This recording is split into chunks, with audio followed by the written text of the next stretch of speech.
হওয়ার পর আজকে আকাশটা একদম সুন্দর লাগছে, দেখতে পাচ্ছ তোমরা। Welcome to my new blog. তো তোমরা দেখছো আরকে ব্লগিং। তোমরা সব কেমন আছো? আশা করি অনেক ভালো আছো। তো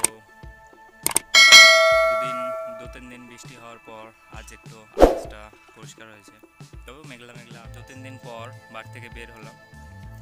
কিছু জমিতে সার দিতে হবে, পটাশ, কিছু লবণ দিব কিছু জমিতে। তো এখন গিয়ে দিয়ে আসি। বন্ধুরা তোমরা দেখতে পাচ্ছ একদম মাঠ সবুজ হয়েছে, ও মধ্যে এই জমিটাই একটু লাল, মানে ধানটা পেকে এসছে। ও আরও পাশের জমিগুলো সবই সবুজ হয়েছে। তো এটা হচ্ছে বাসমতি, যেটা দিয়ে পোলাও তৈরি হয় বা বিরিয়ানি তৈরি হয়, সেই ধানটা লাগানো আছে এই জমিটাতে। ও এখন এই ধানটা পেকে এসছে, দেখতে পাচ্ছ একদম হলুদ হয়ে আছে।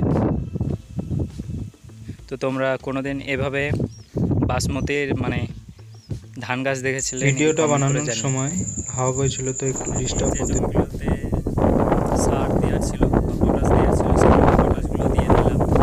এখন এসছি আর একটা জমিতে, যেখানে জমিটাকে পরিষ্কার করা হচ্ছে। কিছু ঘাস ছিল, আলের পাশে কিছু ঘাস লেগেছিলো, সেগুলোকে কেটে ফেলা হয়েছে, তোমাদেরকে দেখাচ্ছি। ও কিছু জোয়ান ঘাস বলে, যেগুলো ধানের একসঙ্গেই হয়, ধানের সঙ্গে ও ধানের যে খাবারগুলি থাকে সেগুলোকে শুষে নেয়, ও ধানগুলিকে হতে বাধা দেয়, তার জন্য ওগুলোকে তুলে ফেলতে হয়।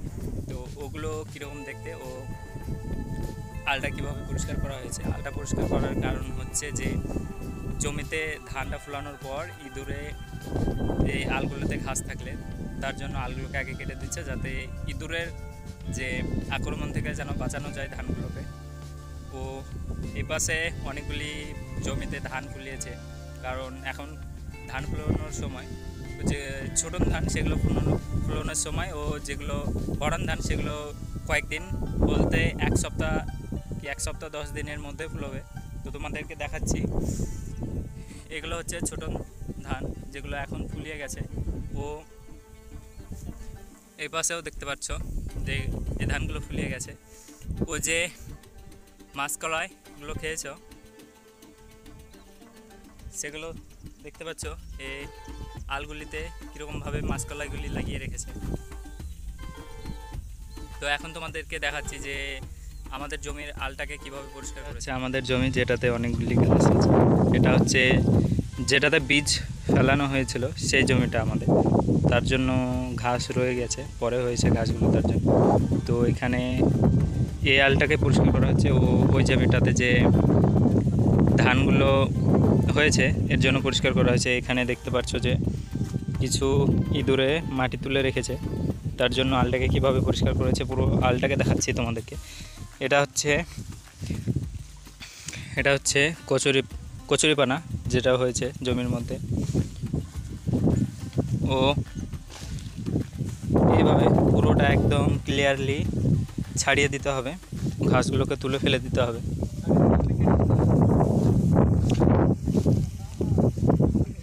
ও এখানে আছে জনকানা, যেগুলো এই তোমাদেরকে দেখায় যে এখানে ধানের মধ্যেও হয়েছে।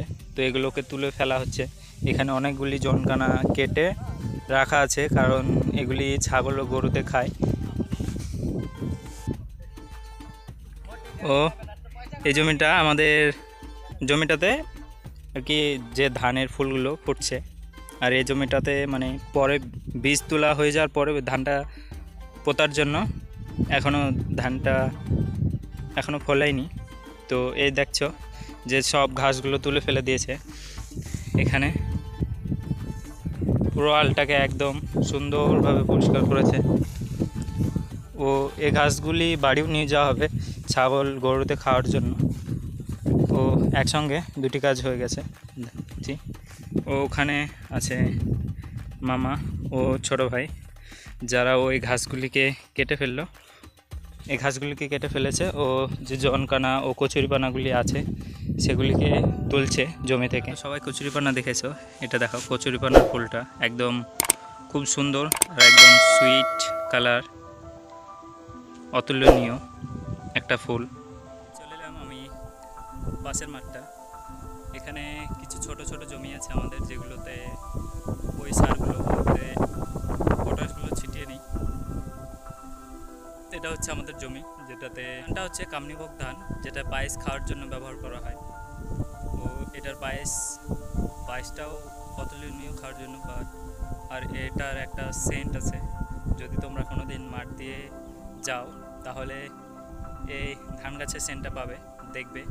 আর যদি কেউ সেন্টটা পেয়ে থাকো তাহলে পরে আমার কমেন্ট করে জানিও যে আমাদেরও এখানে এটা চাষ হয়। ও আমি এই সেন্টটা পেয়ে যে মাঠটা আবার এলাম, সে মাঠটাতেও যে ছোট ছোট জমিগুলো ছিল সেগুলোতেও ইউরিয়া ছিটিয়ে নিলাম আমি।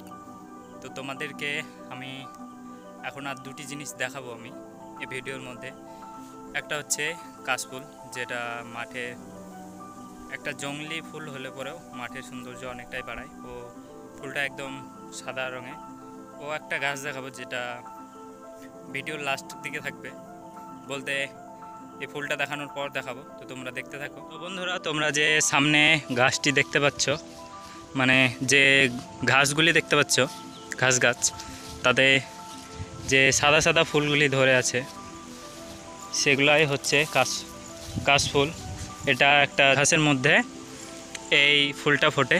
ও ফুলটা একদম সাদা বর্ণের। ও প্রত্যেকটা যে একটা কালো কালো ভাব হয়ে আছে সেগুলো প্রত্যেকটা একটা করে বীজ। ও এখন হাওয়া বইলে পরেই এই বীজগুলো উড়ে যায়। তোমাদেরকে কিভাবে দেখাবো ভাবছি, বাট দেখিয়ে ফেলি যে এখানে আমি একটা গাছ নাড়ছি, দেখবে তোমরা কিভাবে উড়ে যায়। ওই যে দেখতে পাচ্ছ এখানে উড়বে কিছু।